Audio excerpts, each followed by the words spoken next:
Megyn, this year you went from being somebody who reports on the news to becoming part of the news after the first Republican debate. What was that like for you? Unpleasant and weird. I write in Settle for More that I felt like a human being who had been dropped into a fish tank with a bunch of sharks in it.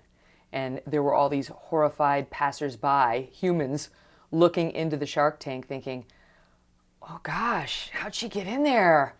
And I feel like I spent 9 months trying to get myself out of that shark tank. And what was it specifically? What was the repercussion from asking that question at the first debate? Well, at first it was nastiness, online nastiness from Donald Trump and his supporters, which I was used to. You know how it is. When you're a reporter, you tend to offend one side or the other. And in my view, if you're not ticking off one side and the other, you're not doing your job right. So I was used to getting blowback from politicians. But this was of an order I had never seen before. And he really relentlessly kept it up for 9 months, which led to a serious security situation in my life and that of my family that was ongoing. And so, I'm a news anchor. I don't normally walk around with bodyguards. That is not my life, nor do I want it to be. And yet this past year was, as I describe it in Settle for More, my year of Trump, more guards and more guns. The paradox is, of course, that during the course of this campaign, your profile has risen, your audience has risen. You now have a book that's come out at #1. Was it a confusing situation? Because I think for people looking from the inside, they kind of thought, wow, Megyn Kelly's becoming even more famous. That must be great for her career. Yeah. Well, there's no question that Donald Trump's attentions, if you will, have increased my name recognition. But I would submit to you I was doing just fine before Donald Trump. I was hosting the #2 show on all of cable news, #1 in its time slot.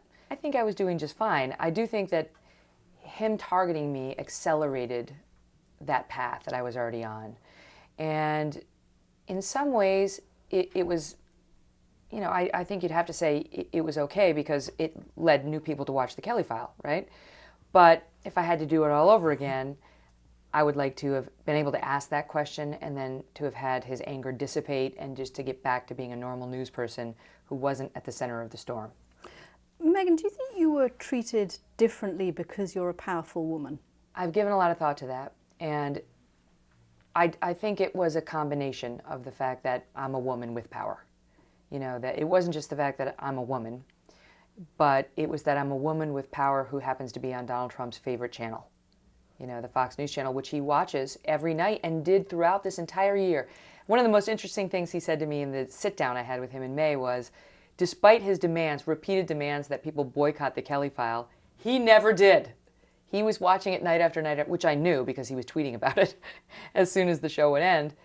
So I think, in a way, Donald Trump felt hurt. I think he thought we had a good relationship. He thought he had a good relationship with me, with Fox News, with the anchors and the management there, all of which was true. And he felt betrayed that I would ask him a question like that and that I would then go on to cover him skeptically when he deserved it.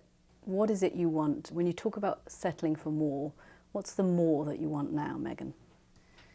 Well, I write about this in the book, which is, I think Settle for More is an ongoing process. And it's not like you say, okay, I nailed it, now I'm good, forever.